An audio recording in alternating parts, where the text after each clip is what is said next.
الحمد لله رب العالمين والصلاة والسلام على أشرف المرسلين نبينا محمد وعلى آله وصحبه أجمعين. Inshallah, we'll continue with the 40 hadith of Imam An-Nawawi rahimahullah briefly, and so let's just go through the hadith. We might not be able to finish the hadith tonight, inshallah ta'ala. As you see here, the hadith number 36. عن أبي هريرة رضي الله عنه عن النبي صلى الله عليه وسلم قال: من نفس عن مؤمن كربة من كرب الدنيا نفس الله عنه كربة من كرب يوم القيامة. And I believe we didn't take this hadith. If someone think that we took it, sometimes I get confused of where did we stop. If nobody writes anything in the chat, that means this is the hadith where we stopped. طيب, so the first statement, من نفس عن this hadith is one of the clear examples that about al-jaza' min jins al-amal, the reward or the recompense or the punishment even from the same sort of deed that a person do. So من نفس عن مؤمن كربة, من نفس that means whoever make easy for a believer a kurba, some difficulty, some tightness, any matters of difficulty in this life, from the kurab al-dunya, from the difficult things of this life, of this world, Allah subhanahu wa ta'ala would make it easy for him. One of the kurab of the kurba of the day of judgment.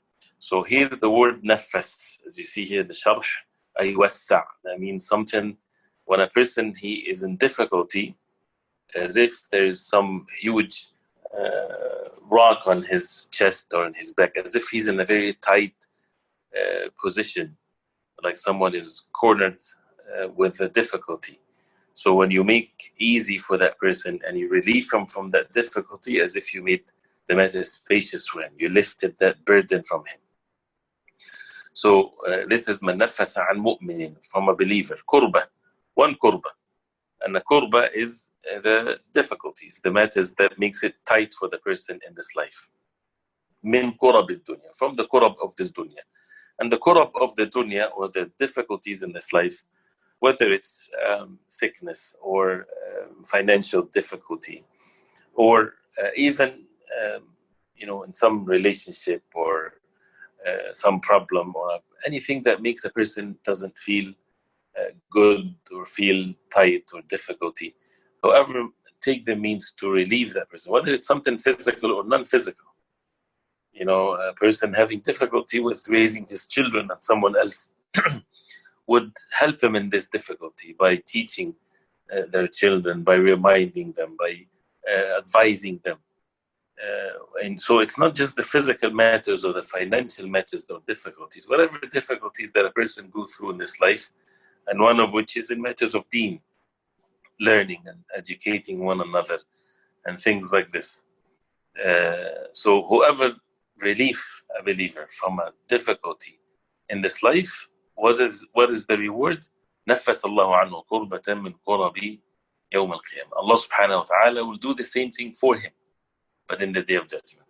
نفس الله عنه. Allah subhanahu wa ta'ala will make it spacious, easy for him, relieve him from the tightness and the difficulties and the heaviness of the kurab yawm al-qiyamah, from the difficulties in the day of al-qiyamah. The difficulties in the day of al-qiyamah is far worse than the difficulties in this life. The difficulties in this life is, if a person is patient, it becomes a good thing for him in the day of judgment and a relief for him in this life. But in the day, and the difficulties in this life, there's an end to it. There's an end to it, whether it's one's death or, it get relieved and things like this. And there's limits to it always, and Allah subhanahu wa ta'ala is the most merciful. But the kurab, or the difficulties in the day of al-qiyamah, some of it might be an everlasting one, or the length of it and the magnitude of it, and is far worse than the kurab, or the difficulties in this life. So to be relieved from one kurba, from a difficulty and a tightness in the day of al-qiyamah, the entire world and whatever it contains is not even equal to it or close to it. Because the kurab in the day of al-qiyamah, that if a person is not relieved from it by the mercy of Allah, by the forgiveness from Allah or so, then that means the person will be thrown into the hellfire or punishment in the day of Al-Qiyamah. So you see how and it's always the case where anything that a person do in this life, when it's so easy compared to how things are going to be in the day of Al-Qiyamah, makes it easy for the believers to be patient in this life. And this is one of the good deeds also, that if a person has the means in these days to make it easy, and how many difficulties that many Muslims in the world are facing, or neighbors or so. So to think also from that perspective of how to relieve people, that means how many people will be in the balance of one's deed, that he relieved their difficulties in this life. And Allah subhanahu wa ta'ala is the most generous. And when a person do this for the sake of Allah, Allah subhanahu wa ta'ala would relieve us from all kinds of difficulties in the Day of Judgment. So this is one of the ways to achieve this, and this is a tijara with Allah. This is a trade with Allah. So part of the deeds to be done in these days is to think this way, with one's wealth, with one's health, efforts, whatever means a person has, instead of having everything materialistically rewarded in this life, as many people are upon, but rather to leave things and to leave the rewards in the Day of Judgment from Allah subhanahu wa ta'ala. And the close to the meaning of this, the second statement, وَمَنْ يَسَّرَ عَلَى مُعْسِرٍ يَسَّرَ اللَّهُ عَلَيْهِ فِي الدُّنْيَا وَالْآخِرَةِ. وَمَنْ يَسَّرَ عَلَى مُعْسِرٍ. وَمَنْ يَسَّرَ, whoever yassar from the ease, عَلَى مُعْسِرٍ, on a person that is in tightness or in difficulty. Usually the mu'sir, as it's mentioned in the Quran, فَنَظِرَةٌ إِلَى مَيْسَرَةٍ وَإِنْ كَانَ ذُو عُسْرَةٍ فَنَظِرَةٌ إِلَى مَيْسَرَةٍ, with regards to the debt. When someone is in tightness and difficulty, is not able to pay his debt, then to give him at ease, that means to prolong the time for him to pay the debt without increasing, of course, which is riba. This is when it usually when that word is mentioned, is with regards to some financial difficulty. So this can be from the example of something physical, or something financially, or a specific example of what's mentioned in general from the first statement. So as you see here in the sharh, that Allah subhanahu wa ta'ala will make it easy for him, whether it's in matters of wealth or matters of actions or matters of learning or teaching. So this reward here is in both this dunya and the hereafter, as the Prophet ﷺ said, يَسَّرَ اللَّهُ عَلَيْهِ فِي الدُّنْيَا وَالْآخِرَةِ. The first statement was that he will be relieved from one of the calamities or the difficulties in the day of Al-Qiyamah. The second statement, whoever make it easy for someone something that was difficult for him, Allah subhanahu wa ta'ala will make it easy for him in this dunya, in this life, and in the hereafter. Again, the reward from the same sort of deed that a person do. And the qadr of Allah is an amazing one. And this is something that never fades. When a person doing something sincerely for the sake of Allah.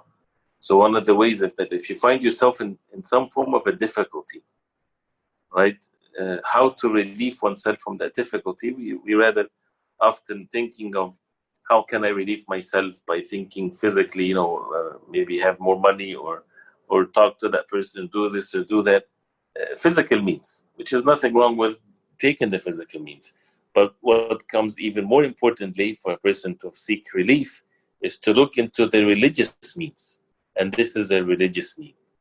That's something that might not be even close or related to one's difficulty, by making a matter of ease for someone else. Where is that as a physical mean that would affect a person? But that's a religious mean, something that we get to know by the wahy from Allah. So if a person finds it difficulty in a matter, go and try to find someone that has similar difficulty and relieve them from it. You might not be able to relieve yourself from a difficulty, but it's easier to relieve someone else from it, from the like of it, right? So this is something that Allah subhanahu wa ta'ala will make it easy for the person in this life and in the hereafter, a great reward from Allah subhanahu wa ta'ala. And then the third statement, وَمَنْ سَتَرَ مُسْلِمًا سَتَرَهُ اللَّهُ فِي الدُّنْيَا وَالْآخِرَةِ. Whoever satara Musliman. Al-satr is to cover or to conceal, to shield. So whoever do that to a Muslim, Allah subhanahu wa ta'ala will cover him in this dunya, in this life, and in the after. The satr here is physically and non-physical. to give clothing to someone that is so poor that doesn't have a clothes cover himself. So a person would cover them, would give them means of covering, like clothing and the like of this. And also the non-physical matter is to cover a Muslim when it comes to his sins, not exposing his faults, but rather to conceal it, to hide it from people. And that doesn't mean to approve the evil or to not to enjoin good and forbid evil. This has nothing to do with that, but rather a person can advise a Muslim that he get to know that he's doing something bad, to advise him, to enjoin good and forbid evil, and at the same time not to expose him, not to spread all kinds of things about him, that he's doing this and doing that. And it's very easy for a person to justify for himself, to say, I'm warning against him. If it's truly warning against him from someone else that might fall into being affected by him, that's a different situation. It's permissible to whatever limits there is. But to be at ease with it and to justify things for oneself, Allah subhanahu wa ta'ala knows what's in the heart. But and if a sin is done on a person, he's trying to conceal it, right? There's no such a thing as warning against him, because he's trying to conceal it. That means he doesn't want it to be exposed, so that person should be covered, should be shielded, the matter should not be exposed, and advising and so on. So when satara musliman satarahu Allahu fi dunya wal akhirah, and that Allah subhanahu wa ta'ala would cover him, would shield him in this dunya and in the hereafter, right? So whether it's in any matter. And then the next statement, wallahu fi awni al-abd ma kana al-abdu fi awni akhi. And Allah subhanahu wa ta'ala fi awni al-abd, Allah subhanahu wa ta'ala is always in the awn, from the helping. Al-i'ana is to help someone. Allah subhanahu wa ta'ala is always in helping his slave, as long as his slave is in the help of his brothers. So, and the statement is mentioned in such a beautiful way. That means, as you see here in the hadith and the statement, wallahu fi awn al-abd. It's different than even saying that Allah subhanahu wa ta'ala will help his slave, but rather he says fi awn al-abd. That means he's always there for him to help him, as long as his slave is helping his brother. So this is another way. Helping others, it does not take away from a person's goodness in this life. Helping others does not make a person waste his life. Some people, they regret it after they help many people in their life, or a wife might say that to her husband, or a husband might say that to whatever. They would say, you just help others and you don't help yourself, right? The real help to oneself is to help others, but with the condition that it's done for the sake of Allah. And that shows as a clear evidence that people, if they do not know the revelation from Allah, they really are deceived in this life. This life is not what people see with their own eyes only, and what they learn even in the worldly matters of knowledge. The people in this dunya, يَعْلَمُونَ ظَاهِرًا مِنَ الْحَيَاةِ الدُّنْيَا. They only know the apparent things of this life. But the real knowledge is to get to know these types of statements, and this is the real knowledge. When a person finds something in the wahy, in the revelation of Allah, that opposes what people are upon, that even might contradict to what people believe or act upon and so on. And it never fails if they do this, because this is what Allah subhanahu wa ta'ala said, and this is what the Prophet ﷺ conveyed to the people from the revelation from Allah. So the worldly means, people would say, focus on yourself, don't worry about others. People will not benefit you. When you fall alone. When you're in trouble, you're in trouble alone. This is true in what sense? When it comes to sins. Do not, when it comes helping others with sins, with things that have no benefit. But when it comes to helping others in matters of goodness, whether it's worldly matters or matters of deen, that person is helping himself first, because that's what the Prophet ﷺ is saying. Because that means he's seeking the help from Allah subhanahu wa ta'ala. And if all humanity, they get together to help you, they would never be able to do anything except by the will of Allah. So if a person gets help from every human being on the face of earth, that's nothing compared to the help when it comes from Allah subhanahu wa ta'ala. So how to guarantee the help to come from Allah subhanahu wa ta'ala is to be there for others, to help others for the sake of Allah.